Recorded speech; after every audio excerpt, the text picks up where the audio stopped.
Hello everybody, welcome to theCUBE. A lot is going on. Here's our lineup. Mark Zuckerberg sees some record-breaking Facebook numbers. Promising mobile payment startup hit by Wall Street tech doubts. Israeli app Angels Nearby will change the way you ask for help. Crowdfunding gets serious as Kickstarter reports a huge milestone.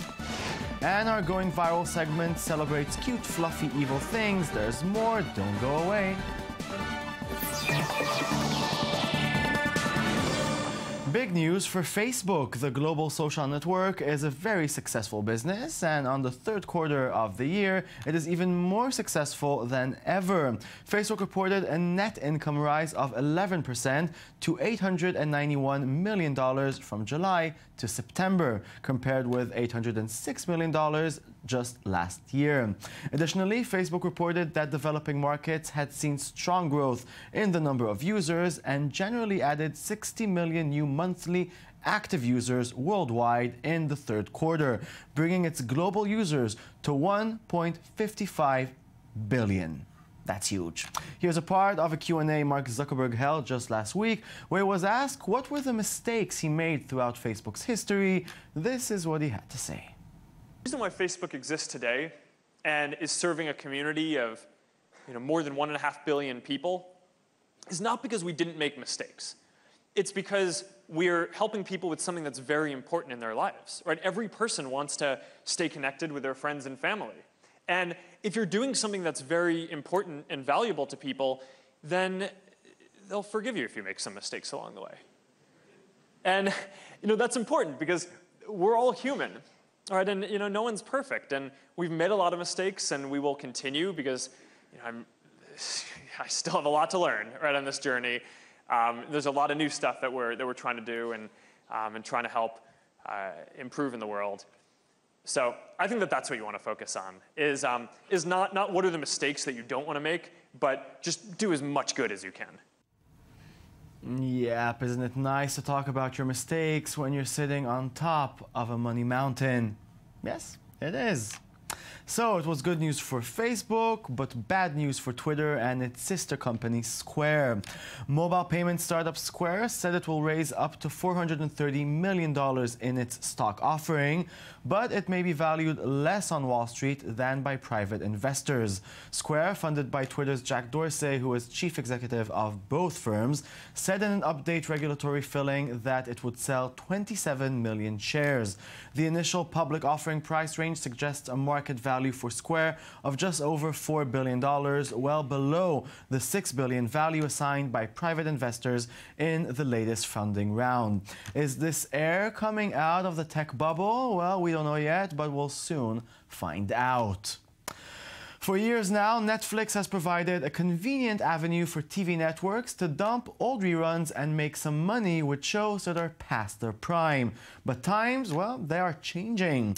Time Warner made it clear that they are reconsidering their strategy regarding streaming services like Netflix. Time Warner CEO Jeff Bewkes told investors that the media conglomerate may soon start limiting the number of shows it agrees to provide to Netflix.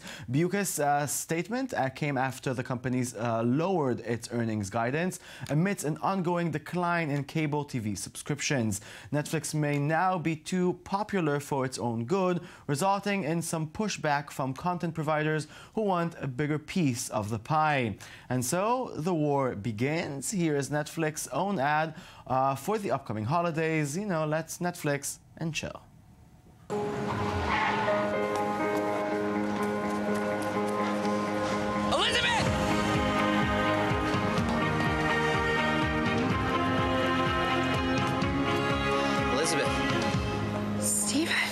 To ask you something. Anything. What is the Netflix password? I love Steven. It's all lowercase, one word? Yeah. Okay. Bye. Wherever the holidays may take you, Netflix. Yeah, funny. Okay, social media is really good for sharing your life with others, but sometimes you need a little more than just someone who can read your posts. Sometimes all we need is just a little bit of help. A new Israeli app called Angels Nearby turns social media into a virtual marketplace for mutual help in your own neighborhood. Say if you need a power drill, a dog walker, or a quick ride to the train station. The idea is simple. You need a ride? Well, ask for someone around who is driving the same way. Have some furniture you want to give away? Look who's looking for the exact thing you want to give away. Help others and be helped yourselves. Let's see their pitch before we host the Good Samaritan behind this great idea.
Lovely, lovely, lovely. With me in the studio is Charlie Setbone, CEO at Angels Nearby. Hello. Thank you for having me. Thank you for being here. So how did it all start? Where did the idea come from?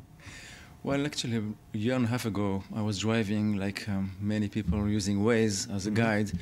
And I was realizing that basically people are really hyping each other on the road by showing there is an accident or a traffic or something like that. So I said, why don't we push this idea a little bit further and try to make it like helping in the regular situation beside the road.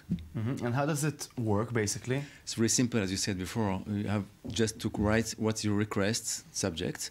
You select the category where it belongs to be targeted to people who really need or can help in this particular category. And then you submit your request. And people around you, we call them angels, are going to receive your request and turn back to you. So it's all the way around. Well, it sounds very utopic. Are people actually doing it? Are people helping each other? You'll be surprised, but yes, people don't ask for money for their help. We have all kinds of help. Students searching for, like, I would say, exams from last year. We have people who just want to walk with a partner or partner for tennis, or just feel lonely and need somebody, so they just use it. What's the popular things that people like to give or to give? Right. So I think rides and stuff to give away. So we have a baby who grown up and you want to give away a crib, and next door there's a new baby coming up, so they just exchange for free and everybody is happy. You know, we need to have a lot of amount of trust. I mean, if I saw your lovely little pitch there, so someone gives a medicine that he has at home, I need to trust this person that he's giving me, you know, the right medicine. How do you build that trust? It's a very good question. Basically, we all start by the lower, the highest trust level. So before you send a request to the public, you're going to send to your friends and family. And we do integrate with Facebook and Instagram, so we know who are your friends. And you can also build your own friends. So you're going to start with your own friends, first of all, friends and family. If you don't find help, because maybe you are just biking in the mountain, so that can happen. So in this case, you would like to have somebody else, even if it's not your cousin or your next door neighbor. So in this particular case, you will get a public offer and somebody is going to help you. But also, it's not the end of the story. By the time the person assists you, you enter a private chat, you get confidence between each other. It's, it's relatively safe. And then you get the score, and then only then you meet. Do you have like, I don't know, an emergency number or something? Because it's basically meeting two strangers together for a ride, for stuff like that? Well, we rely on the people to do what they're doing. It's not different to behave. And I mean, if you need some assistance, you still have your 911. Angels Nearby is not replacing 911 in any case, but just here to facilitate people to pay it forward. You know, I think one of the problems in these sort of apps that for it to actually work, you need to have a big community. How do you do that? How do you build a strong community? Well, we are right now growing. We have already a few thousand of angels around, mostly around Israel, but also around the States. We have some ideas, and it's going to take some time, but I think the people really enjoy the idea, and they start sharing. So sooner or later, we're going to have a bigger population, and who knows what the end is going to be. So the idea is to make it global? Yes, absolutely. Absolutely. And you work with non-profit organizations. So what about your company? I mean, what's the business model here? That's another good question. Thank you. We do have a lot of ideas, but we not really want to share right now the final idea because we're not honestly sure about. We're going to see when we have 100,000, 200,000, million of angels, and we'll see. But don't forget, we know where the people are located, and we can assist them in different manners. Another way we are thinking about is the enterprise edition. So within the enterprise, you will have the angel of the month. So you can send a request within your enterprise. The close request will go only to your coworkers, and they're going to help you and going to build better community within the enterprise, and the HR, I think you're going to love it. I understand and I agree, and I think I'm going to download it and become an angel because I believe in karma. I do. Okay, thank you very much. Okay, we're moving on. Well, yeah, hooray! It's another milestone for Kickstarter. The crowdfunding site that started it all announced yesterday that it crossed the $2 billion in pledges landmark as of October 11th from over 9.5 million backers since the crowdfunding platform launched in April 2009. It took nearly 5 years to hit the 1 billion pledge mark in March 2014. The next billion, well, was raised in just a third of that time. Kickstarter notes that most pledges are under $100, and $25 is the most frequently pledged amount. Nearly $150 million was pledged for no reward in return. Angels. More than 35,000 people have backed 50 or more campaigns. Here are the cute people from Kickstarter trying to convince you to make a video for your project. Listen to them. They know. Hi, I'm Yancey from Kickstarter. We know how intimidating it can be to make a project video. It feels weird to sit in front of a camera. It's awkward. You don't know how you're going to look. None of us are used to doing it. But the simple fact is making a video on Kickstarter is not that difficult. There's no wrong way to do it. You just have to make one. So we're here at Kickstarter headquarters to give you some ideas about the best ways to make a project video. Now you might think you need a film school friend who knows Final Cut Pro and has all sorts of fancy gear, but the fact is you can make a project video with just about anything. And that's why I'm here on Kickstarter. Let's make this project happen together. And always a personal touch is a great idea. Just talk to the camera and say what you want to do. Welcome to my Kickstarter page. Help me make a new record. Hee-haw! We've all seen the crazy elaborate videos that people post. And if you want to do one of those, go for it. This is not working. Cut. I need more passion. From the top. Do you think that smartwatches or augmented reality are too complicated and redundant? Well, why not combine them both? NetCorp said Thursday that it created a user interface which can display an augmented reality keyboard on a person's forearm using eyeglasses and a smart watch. The ARM keypad uses glasses to provide a view of the keys and detect the finger movements, while the watch can sense the timing of keystrokes and alter keyboard's display, the company said. The device can make it feel like the user is wearing a keyboard or input buttons on his or hers forearm without actually carrying one, which beats devices that are operated via voice recognition since they can't be used in loud environments. Will it catch on? It's in your hands or on them. Haha. And today on our ongoing viral segment, cute and evil things like this very, very fluffy stormtrooper join the dark side.